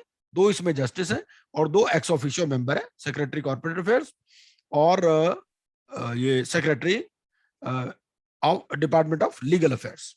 ठीक है, 4 बंदों की हमने कमेटी बना रखी है। ये 2015 में बनी थी, दोबारा रिकॉन्स्टिट्यूट हुई थी 22 फरवरी को, and bye virtue of this selection committee is responsible for all the appointments. ठीक है, तो उन्होंने सुप्रीम कोर्ट ने कहा भाई ठीक है, सिलेक्शन कमेटी के लिए आ रहा है तो इसमें कोई इंटरफेरेंस की जरूरत नहीं है। दूसरी बात ये थी कि पॉइंट जो सिविल रिबन में रेज किया गया कि जो एडमिनिस्ट्रेटिव सपोर्ट है for all tribunals it should be from the ministry of law and justice. ठीक है, अब इन्होंने कहा कि भाई ये जो है अभी भी मिनिस्ट्री ऑफ कॉर्पोरेट अफेयर्स में भी आ रहे हैं, अभी भी मिनिस्ट्री ऑफ कॉर्पोरेट अफेयर्स के अंदर आ रहे हैं, ये तो ministry of law and justice के थ्रू होने चाहिए एडमिनिस्ट्रेटिव सपोर्ट। ठीक है ना, तो this needs to be corrected immediately. तो सुप्रीम कोर्ट ने कहा कि भैया देखो ऐसा है कि मद्रास बार एसोसिएशन की जजमेंट जो है आपकी कब आई थी, 2015 में आई थी, तो उसके बाद भी 8 साल बीत गए तो एडमिनिस्ट्रेटिव अफेयर्स जो है, एडमिनिस्ट्रेटिव जो सपोर्ट है अभी भी मिनिस्ट्री ऑफ कॉर्पोरेट अफेयर्स से के थ्रू आ रही है और ministry of law and justice के थ्रू नहीं आ रही। This needs to be rectified at the earliest. ठीक है, तीसरा पॉइंट इसमें रेज किया गया, रेक्टिफाइड अभी भी नहीं हुआ मेरे, अभी भी नहीं हुआ। तीसरा पॉइंट क्या किया, वो ये कहा गया कि भाई अब आपने क्या किया कि हाई कोर्ट की तो पावर्स ले ली। हाई कोर्ट में क्या है, सिर्फ आप 226 में रिट पिटीशन के थ्रू ही अप्लाई कर सकते हो, अदरवाइज तो हाई कोर्ट में जा ही नहीं सकते आईबीसी के लिए। ठीक है ना, तो अब एनसीएलटी आपने हर जगह बनाई नहीं। जब आपने एनसीएलटी नहीं बनाए तो एनसीएलटी की आपने अगर किसी ने अपील करनी हो तो वो कहाँ जाएगा, वो तो फिर बड़े बड़े शहरों में ही भागेगा ना। ठीक है ना, तो NCLT as an appellate forum should have the same convenience. And वो उन्होंने कहा कि भैया जैसे हाई कोर्ट बना रखे आपने एक स्टेट में या 2-3 स्टेट्स को मिला के आप एक हाई कोर्ट बनाते हो, ऐसे यहाँ एनसीएलटी भी बनाओ। ठीक है, क्योंकि हाई कोर्ट तो अब है नहीं। ठीक है ना, since the NCLT as an appellate court has a seat only at New Delhi, this would render the remedy inefficacious. ठीक है ना, in as much as persons would have to travel from Tamil Nadu, Calcutta, Bombay to New Delhi, whereas earlier they could have approached the respective high courts. तो supreme court ने कहा कि भाई ठीक है, as regards the presence of NCLAT bench only at New Delhi, the Attorney General has ensured that circuit branches will be established as soon as it is. उन्होंने कहा जी हम circuit branches बनाएंगे। तो in this view of the matter, the Union of India is directed to set up circuit benches of the NCLAT within a period of 6 months from relevant date. ठीक है, आगे चलते हैं। अगला पॉइंट इसमें ये था, इन्होंने कहा ऐसा है जी आपने आईबीसी में 2 वो क्राइटेरिया बना रखे हैं, एक है फाइनेंशियल क्राइटर और एक है ऑपरेशनल क्राइटर। ठीक है, कोई रियल डिफरेंस तो है नहीं। Both type of creditors would give either money in terms of loan और money is worth in terms of goods. भाई एक मनी देता है और एक मनी की वर्थ देता है इन टर्म्स ऑफ गुड्स और सर्विसेज। ठीक है ना, यही फर्क है, दोनों में कोई फर्क तो है नहीं। तो ये क्यों आपने 2 क्राइटर क्यों बना रखे हैं आईबीसी में? Thus, there is no intelligible difference between the 2 types of creditors regard being had to the object sought to be achieved by the code, namely insolvency resolution. उन्होंने कहा भाई आईबीसी का पर्पस क्या है? आईबीसी का purpose ये है कि भाई इंसॉल्वेंसी रेजोल्यूशन करो और नहीं हो तो फिर लिक्विडेशन करो। ठीक है ना, तो ये जो क्लासिफिकेशन है, this is not only discriminatory but also manifestly arbitrary. As under section 8 and 9 of the code, an operational debtor is not only given notice of default but is entitled to dispute the genuineness. भाई वहां पर एक तो notice देना पड़ता है, फिर dispute वाला जो है वो वाला पॉइंट भी करना पड़ता है आपको। ठीक है ना, but he is entitled to dispute the genuineness of the claim. अगर डिस्प्यूट रेज कर दिया फिर नहीं आप आ सकते इसमें। तो in the case of financial debtor on the other hand, no notice is given and the financial debtor is not entitled to dispute the claim. ठीक है, it is enough that a default has occurred. Even after the claim is disputed, हमें मालूम है कि section 7 वाली application admit हो सकती है। ठीक है, तो सुप्रीम कोर्ट ने कहा ये जो क्लासिफिकेशन है ये ना तो डिस्क्रिमिनेटरी है ना आर्बिट्रेरी है, ना ही वायोलेटिव है of article 14 of the constitution of India. ठीक है, अगर हम टेस्ट लगाएं कि भाई किसी भी सिचुएशन में आर्टिकल 14 का वायोलेशन हो रहा है कि नहीं हो रहा, तो वो ये कहता है कि when legislation is challenged as being violative of the principle of equality, they have been settled by the court time and again. Equality is only among equals. No discrimination results if the court can be shown that there is an intelligible differentia which separates two kinds of creditors, so long as there is some rational relation between the creditors so differentiated. तो अब उन्होंने ये कहा कि भाई ये वाला point reasonable इसमें डिफरेंशिया है, दोनों के लिए अलग अलग टाइप के क्रेडिटर्स हैं, ठीक है ना, तो इसलिए इसमें इंटेलिजिबल डिफरेंशिया है और इसलिए इसमें ऐसा कुछ नहीं है कि आर्टिकल 14 का वायोलेशन इसमें नहीं है। अगला पॉइंट ये रेज किया गया कि जो वेस्टेड राइट्स है ऑफ अस्टवाइज्ड promoters to participate in the recovery process they have been impaired. अब उन्होंने कहा भाई आप सेक्शन 29A ले आए, कल सेक्शन 29A पे डिस्कशन हुआ था, उन्होंने कहा भाई ऐसा है जो अस्टवाइल प्रमोटर हैं ये तो आ ही नहीं सकते, ठीक है ना, they have been impaired by retrospective application of section 29A, more particularly clause C of section 29A।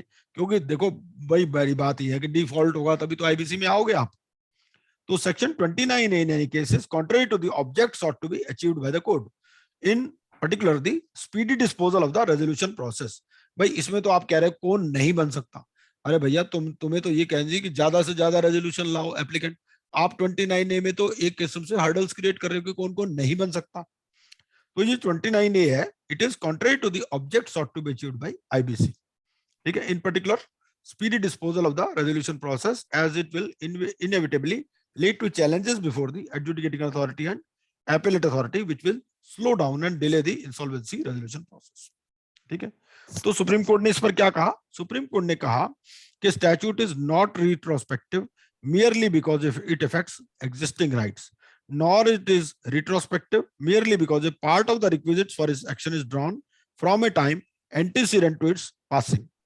ठीक है, तो resolution applicants have no vested right to be considered as such। ठीक है, जो resolution applicant है उनका कोई vested right तो है नहीं, उनका कोई ये दावा तो है नहीं कि भाई हमें बनाओ ही बनाओ, ठीक है ना। तो the petitioner however argued that the judgment in ArcelorMittal versus Satish Kumar Gupta is distinguishable as no question of constitutional validity arose in this case and no issue as to vested right of a promoter fell for consideration. The observations made in ArcelorMittal directly arose on the facts of the case in order to oust the Ruyas as promoters from the pale of consideration of their resolution plan, in which context the court held that they had no vested right to be considered as resolution applicants। भाई उसमें Ruia brothers के ऊपर case था, ये जो SR brother ArcelorMittal वाला जो case था वर्सेस सतीश कुमार गुप्ता, तो उन्होंने कहा जी इस केस में तो क्या था कि इनका कोई वेस्टेड राइट तो था नहीं to be considered as a resolution applicant। Accordingly, the aforesaid judgment is followed since a resolution applicant who applies under section 29AC has no vested right to apply for being considered as a resolution applicant। This point is of भाई ऐसा है, हम किसी के right को violet कर रहे हो तो अलग है, इनका कोई अधिकार तो है नहीं कि हमें रेजोल्यूशन एप्लीकेंट बनाओ ही बनाओ, इनका कोई वेस्टेड राइट नहीं होता रेजोल्यूशन एप्लीकेंट का, तो इसलिए 29A जो है कोई दिक्कत इसमें नहीं है। According to learned counsel for the petitioners, तो ये पूछ सकता है इसमें कि भाई that the resolution applicant has no vested right to apply for being considered as a resolution applicant, was this point was discussed in which case, ऐसा पूछ सकता है। According to learned counsel for the petitioners, section 29AC treats unequals as equals। A good erstwhile manager cannot be lumped with a bad erstwhile manager, ठीक है, where an erstwhile manager is not guilty of malfeasance or of acting contrary to the interests of the corporate debtor, there is no reason why he should not be permitted to take part in the resolution process। After all, say the counsel for the petitioners, maximization of value of the assets of the corporate debtor is an important objective। This objection by the petitioners was countered by the learned attorney general। उन्होंने कहा कि various clauses of section 29A would show that a person need not be criminal in order to be kept out of the resolution process। For example, under 29A, it is clear that a person may be an undischarged insolvent for no fault of his। ठीक है, equally under section 29AE, a person may be disqualified to act as a director under the Companies Act, say where he has not furnished the necessary financial statements। ठीक है, और जो ये 1 year period in section 29AC and NPA, इस पे भी discussion हुआ। इसमें ये कहा, it is clear that section 29A goes to eligibility to submit a resolution plan. A willful defaulter, in accordance with the guidelines of the RBI, would be a person who, though able to pay, does not pay. ठीक है? And NPA, on the other hand, refers to the account belonging to a person that is declared as such under guidelines issued by the RBI. It is important at this juncture to advert to the aforesaid guidelines. The RBI's master circular on income recognition, asset classification, and provisioning consolidates instructions issued up to this date. तो ये basically issues इसके अंदर raise किए गए थे और सभी points पर सुप्रीम कोर्ट ने ये कहा कि भाई ऐसा कुछ कॉन्स्टिट्यूशनल जो वैलिडिटी वाले पॉइंट्स उठाए हैं इनमें कोई खास दम नहीं है. ठीक है. इसका सर एमएसएमई का भी उठाया था, उनमें बोला था कि 29A के अंदर उनको दे दिया एमएसएमई को और लार्ज कॉर्पोरेट्स को नहीं दिया, ये डिस्क्रिमिनेटरी हो गया और आर्टिकल 14 को आपने वो हिट कर दिया. सुप्रीम कोर्ट ने बोला कुछ नहीं किया हमने बेसिकली कोड को अपहेल्ड कर दिया. सारे के सारा कोड बिल्कुल वैलिड है और इस बिल्कुल बिल्कुल भाई देखो एमएसएमई में तो लॉजिक भी है. एमएसएमई में तो ये है कि एमएसएमई को खरीदने में हर कोई इंटरेस्टेड नहीं होता. एमएसएमई को खरीदने में तो हर कोई इंटरेस्टेड नहीं होता, तो इसलिए उसके लिए तो उन्होंने क्लॉज सी और क्लॉज एच से रिलैक्सेशन दी है, तो उसमें कोई दिक्कत नहीं है, सुप्रीम कोर्ट ने कहा. एमएसएमई इसलिए उनको दिया ना कंसिस्टेंट की जो है economy should not be disturb. Small है तो स्मॉल को लेने के लिए पता नहीं कोई आएगा नहीं आएगा तो हाँ बिल्कुल बिल्कुल. हाँ 12A पे भी तो बोला सर इन्होंने इस वाले केस में जो 12A की एप्लीकेशन है वो भी non violative of the article 14 है. तो 90% करके आप 14 का एक ये आर्टिकल 142 बड़ा इंपॉर्टेंट है सर. आर्टिकल 142 अब देखो ना, जो जहां तक 12A की बात है तो 12A में तो डिस्क्रिशनरी है ना. 12A करूं 142. हाँ एक मिनट उससे पहले मैं बता दूं, जहां तक 12A की बात है तो 12A में बताता भाई एनसीएलटी के पास डिस्क्रिप्शन तो है ही ना, तो एनसीएलटी या NCLT they can always set aside. तो 142 बताइए प्लीज. हाँ जी 142 के अंदर मैं बताता हूँ सर, ये क्योंकि हमारे केस में हुआ था, मेरे को शुरू से लेके आखिर बिल्कुल बिल्कुल बिल्कुल सर प्लीज. चित्रा शर्मा के अंदर. हाँ जी. इसके अंदर 142 में क्या हुआ था कि ये हमारा केस फंस गया, काफी लंबा खिंच गया, सब कुछ हो गया और चित्रा जी ने इस केस को डाला था. उसके बीच में उसके बाद हमारी 9 एसोसिएशंस थी, उन्होंने भी प्ली किया, इस केस को फॉलो अप करा. सुप्रीम कोर्ट में भी काफी टाइम लग गया, बड़े कॉम्प्लिकेटेड मैटर थे. एंड इसको बोला गया मनोज गौर को कि आप 2000 करोड़ रुपया जमा कराओ. इसने 750 करोड़ रुपया जमा भी कराया. अभी वो एनसीएलटी में मैटर चल रहा है, कभी भी डिसीजन आ सकता है. तो उस केस के अंदर सब कॉम्प्लिकेशन हो गई. तो अब ये सोचा गया कि ये करें क्या इसके अंदर. इसका तो पीरियड ही जो है, जो हमारा होता है 180 डेज प्लस 90 डेज होता है, ये तो 270 डेज टोटल होते हैं, तो उससे कहीं ज्यादा हो गया. तो सुप्रीम कोर्ट के पास एक स्पेशल पावर है जो किसी को जस्टिस देने के लिए, न्याय देने के लिए वो उसको यूज कर सकता है. वो पावर केवल सुप्रीम कोर्ट के पास है, उसे आर्टिकल 142 कहते हैं. उन्होंने अपना 142 यूज करके, आर्टिकल 142 यूज करके उन्होंने बोला कि जिस डेट से हम लोग ऑर्डर दे रहे हैं उसी डेट से इसका CIRP जेल का दोबारा स्टार्ट होगा. ये दो ही केसेस के अंदर हुआ है. ये जो 142 आज तक जो यूज करा गया IBC के अंदर, एक तो चित्रा के केस पे यूज हुआ और एक ये इसार के केस पे भी यूज हुआ था. इसार के अंदर भी ये मामला फंस गया था और 270 डेज से काफी ज्यादा बढ़ गया था. तो उन लोगों ने उस पे भी बोला था कि दोबारा ये अपना IBC स्टार्ट करिए from the date of the order. जी सर, और ये आर्टिकल 142 को ब्रह्मास्त्र बोलते हैं क्योंकि सुप्रीम कोर्ट के पास सुप्रीम पावर है ये वाली. ये ब्रह्मास्त्र है. ये कहीं भी कभी भी सुप्रीम कोर्ट चाहे जस्टिस देने के लिए, न्याय देने के लिए, कहीं भी और किसी के लिए भी यूज कर सकता है. इसमें एक वो जो टर्म यूज करी है, for doing complete justice. Complete justice, yes. इसके लिए सुप्रीम कोर्ट जो है अपने आप से 142 का यूज करके. हाँ जी, बिल्कुल. हमारे केस में भी फिर दोबारा 142 यूज होने वाला है सर, मेरे को लगता है. हाँ जी, वेरी गुड. तो इस केस में ये कहते क्या है, article 142 of the constitution of India, it deals with enforcement of decrease and orders of the supreme court. It states that the apex court in the exercise of its jurisdiction may pass such decree or make such order as is necessary for doing complete justice in any case pending before it. तो 142 ये कहता है basically. बिल्कुल sir, बिल्कुल आप ठीक कह रहे हैं. क्योंकि इस पे भी सवाल पूछ सकता है, कॉन्स्टिट्यूशन भी तो हमारे सिलेबस में है। नहीं, ये वाले केस को एसआर में भी 142 है, इस पे भी पूछा जा सकता है क्वेश्चन 142 का।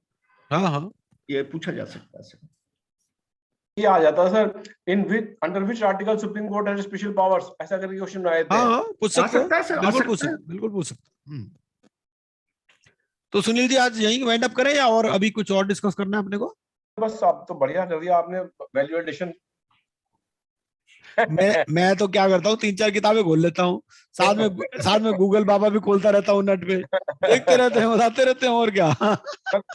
पर्पस क्या है? Purpose is to meet the ends of justice, कि हाँ भाई हमने कुछ डिस्कस कर लिया, कुछ बस नॉलेज बस बस डिस्ट्रीब्यूट बस। हो गई, आपस में शेयर हो गई। और क्या सुनील जी, देखो ऐसे है, हमारे थ्रू 500 बन चुके हैं अब तक, हाँ, और ज्यादातर मेरे टच में है अभी भी।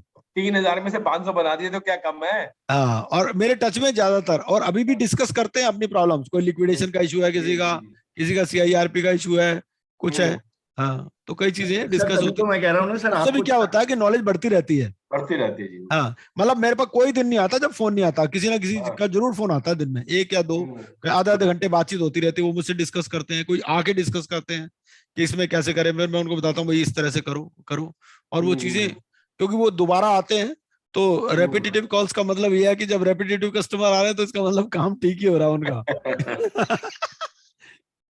हाँ जी।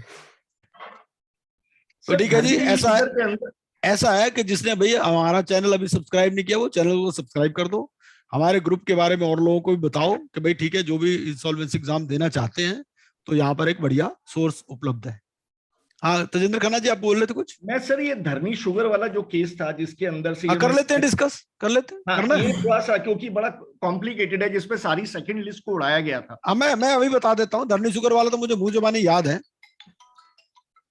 हाँ जी। एक मिनट सर, एक कॉल ले लूं प्लीज। हेलो, हाँ जी सर। हाँ, बढ़िया बढ़िया सर। 2 मिनट ले सकता हूँ? मैं हाँ, बिजी तो नहीं? मैं वो क्लास ले रहा था, थोड़ी देर में करते हैं, 10 मिनट, 9 बजे करते हैं आराम से। हाँ जी, ओके। हाँ जी, तो ऐसा है जी, धरनी शुगर जो है ना, मुझे वैसे मुंह जुबानी ही याद है, इसका नंबर बताना, क्या इसका क्या नंबर है? ये नहीं पता सर, सेक्शन 35 चलो AA छोड़ो ना, और ठीक है 35 AB के ऊपर है। ऐसा इसके बिना ही बता देता हूँ मैं। धरनी शुगर में क्या हुआ, देखो ऐसा है, एक आरबीआई का एक सर्कुलर था। आरबीआई तो हमें पता है कि भाई रेगुलेटर है बैंक्स के लिए, ठीक है ना, बैंक्स को कोई भी इंस्ट्रक्शन वो दे सकता है। तो आरबीआई का एक सर्कुलर था, इन्होंने जब आईबीसी आया तो इन्होंने कहा कि भाई अपने अपने सारे केसेस देखो, जो भी आपके एनपीए और आईबीसी में एप्लीकेशन फाइल करो, ठीक है। तो 2 तरह से केस फाइल हुए, कुछ तो केस इस सर्कुलर के बेस पे ही फाइल हो गए, उन्होंने कोई और इंक्वायरी नहीं करी, ठीक है। और कुछ केसेस में, और जैसे आपको पता है ये बैंक्स वगैरह में नोट शीट वगैरह बनती है, पूरा प्रॉपर वर्किंग होती है कि भाई ये आईबीसी में है, डिफॉल्ट है, नहीं है, क्या नहीं है, तो उस तरह से फाइल हुए। 2 तरह से केस फाइल हुए, कुछ में रेजोल्यूशन भी हो गया, तो अलग अलग स्टेजेस पर ये मामला आ गया। तो अब बात ये उठी कि भाई ये जो आरबीआई का जो सर्कुलर है, ये अल्ट्रा वायरस है या नहीं है, क्योंकि आईबीसी को ये ओवर रूल कर रहा है एक किस्म से, ठीक है ना। आईबीसी के प्रोविजंस को देखे बिना आरबीआई ने एक मैंडेट इशू कर दिया कि भाई आईबीसी में सबके अगेंस्ट प्रोसीडिंग फाइल करो, और बैंक ने भी धंधा अंधाधुंध कर दी फाइलिंग। तो इन्होंने कहा कि सुप्रीम कोर्ट ने कहा देखो जी, 2-3 बातें हैं इसमें। पहली बात कि आरबीआई की पावर को हम चैलेंज नहीं कर रहे, आरबीआई तो रेगुलेटर है, उसके पास पावर है। दूसरी बात, ये सर्कुलर जो है, ये सर्कुलर वैलिड नहीं है, ये सर्कुलर को विड्रॉ करना पड़ेगा, और आरबीआई ने by way of press release in papers इस सर्कुलर को विड्रॉ किया। अब क्वेश्चन ये उठा कि भाई जिन केसेस में रेजोल्यूशन हो चुका उनका क्या हो। उन्होंने कहा भाई ऐसा है, जिनमें रेजोल्यूशन हो चुका वो तो कंसेंसस से ही हुआ है, कमेटी ऑफ क्रेडिटर के थ्रू ही हुआ है, तो उनको मत छेड़ो, ठीक है। लेकिन जिन केस में अभी रेजोल्यूशन नहीं हुआ, वो किसी भी स्टेज पे है, चाहे उसमें मतलब आईआरपी अपॉइंट हो चुका हो, सीओसी बन गई हो, वो सारा प्रोसेस नॉन एस्ट, ठीक है, मतलब वो सारा प्रोसेस जैसे कभी हुआ ही नहीं, ऐसा मान के चल लो, ठीक है। और सुप्रीम को इसमें आरबीआई ने भी कहा भाई हम दोबारा अपना सर्कुलर इशू करेंगे, और इस तरह से।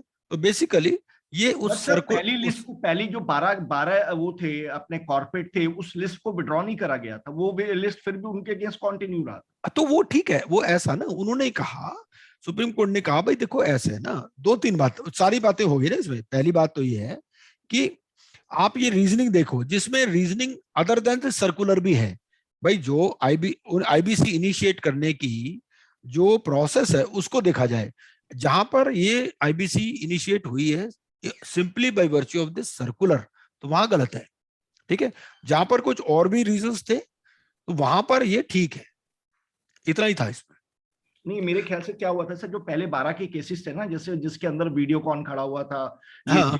जिल भी खड़ा हुआ था, ये जो 12 केसेस थे, सुप्रीम कोर्ट ने बोला कि इनको तो चलने दो, बट अब बाकी केसेस ऐसे नहीं लो जब तक आप आइडेंटिफाई नहीं कर लेते। एक सर्कुलर नेचुरली, हाँ, बिल्कुल बिल्कुल सर्कुलर इशू कर दिया। बिल्कुल बिल्कुल बिल्कुल बिल्कुल बिल्कुल बिल्कुल बेसिक बात यही कही गई थी। उसमें ऐसे तो नहीं कहा था कि 12 को कर लो, लेकिन यही कहा था कि भाई जिनमें भी अगर reasoning other than this circular भी है, अगर सिर्फ by virtue of this circular ही आपने कोई आईबीसी प्रोसीडिंग इनिशिएट की है तो that will be struck down, चाहे वो किसी भी स्टेज पे हो। ठीक है, चाहे उसमें आईआरपी अपॉइंट हो गया, आरपी अपॉइंट हो गया। बाकी यह कि रही उसके खर्चे की बात, तो उसका खर्चा दे देगी कंपनी। गुप्ता जी, ये जो it was also said that is ultra vires section 35A of the banking regulations act, ये क्या मतलब है? हाँ देखिए, ऐसा है ना, वो ये कहा इसके अंदर गया क्या है कि पहले सेंट्रल गवर्नमेंट की अप्रूवल चाहिए थी सेंट्रल गवर्नमेंट ने आरबीआई को रेगुलेटर अपॉइंट किया हुआ है, और इसमें क्या है कि आरबीआई के पास पूरी पावर है बैंक्स को कुछ भी इंस्ट्रक्शंस देने की। बेसिक बात इसमें ये है। तो उन्होंने कहा कि सुप्रीम कोर्ट ने कहा कि ऐसा नहीं कि हम आरबीआई की जो एक्सपेंसिव पावर्स हैं, being a regulator of banks, हम उसको डिनाई नहीं कर रहे, ठीक है ना, लेकिन कोई भी प्रोसीडिंग आईबीसी में सिर्फ आरबीआई की इंस्ट्रक्शंस पर ही नहीं हो सकती, आपको जो आईबीसी की कंडीशंस है वो फॉलो करनी पड़ेगी। तो जहां जहां पर भी सिर्फ सर्कुलर के बेस पे आपने इनिशिएट कर दी, वो सारी तो स्ट्राइक डाउन हो जाएंगी, वो नॉन एस्ट मान ली जाएंगी, और जहां जहां पर आपने दूसरी भी कोई रीजनिंग दी है वो चलेगी। बेसिकली स्पेसिफिक डिफॉल्ट की बात हो गई थी। Yes. स्पेसिफिक डिफॉल्ट होना चाहिए। हाँ बिल्कुल बिल्कुल। और आरबीआई ने अपना सर्कुलर भी विड्रॉ किया, उन्होंने कहा हम हाँ जी, दूसरा हाँ जी, सर्कुलर हाँ इशू जी, करेंगे। हाँ जी, बिल्कुल ठीक। तो इतना ही था जी इसमें। हाँ, इंटरेस्टिंग है सर, ये वाले से मजा आता है सर, जरा केस लॉस के अंदर हाँ नहीं, बढ़िया है जी, बढ़िया। पार्टिसिपेट करने में आपस में एक दूसरे में मजा हाँ आता जी, हाँ जी, बिल्कुल हाँ। बिल्कुल बिल्कुल। हाँ बट ये सिर्फ 10 मार्क का है, बाकी सब 7 दिन, 10 दिन, 15 दिन का ये क्वेश्चन है। वो तो है, ये तो बात ठीक है। हाँ है। क्या चीज? लेकिन ऐसी बात है, देखिए ऐसा है, चाहे मार्क्स कम है, लेकिन होता क्या है, जब हम इस चीज को क्लियर कर लेते हैं ना अपने केस लॉज, तो केस लॉज के हमारे कॉन्सेप्ट्स भी ज्यादा क्लियर हो जाती है। सर, ये 10 भी बात नंबर है। का केस लॉज है, परंतु 10 नंबर के केस लॉ के साथ साथ 10 नंबर के कंसेप्ट जो आईबीसी के भी क्लियर हो जाते हैं। बिल्कुल बिल्कुल बिल्कुल 10 और बिल्कुल 10 सही। 20 मान के चलो। हाँ, और इसमें कोई बार नहीं है, केस स्टडी आपकी केस लॉ के बेस पे भी बना सकता है, जो केस लॉ हाँ। निकल जा चुके उससे उसके बेस पे भी बना सकता है, उसमें कोई जी, बार जी, थोड़ी जी। है। केस तो स्टडी तो केस केस स्टडी हाँ, तो कहीं से भी बना ही सकता है वो। केस लॉ से पूरे कंसेप्ट में वो आईबीसी के क्वेश्चन कितने सारे निकल जाते हैं। सेक्शन के बारे में कुछ भी पूछ लिया तो उसमें से निकल जाए। केस लॉ को धोरोली पढ़ लिया तो काफी हद तक काम हो जाता है। बिल्कुल बिल्कुल। तो ठीक है जी, आज की कथा यहीं समाप्त करते हैं। जी सर, चलो, राइट, थैंक यू सर। कुछ और पूछना है किसी ने तो पूछ सकते हैं, नहीं तो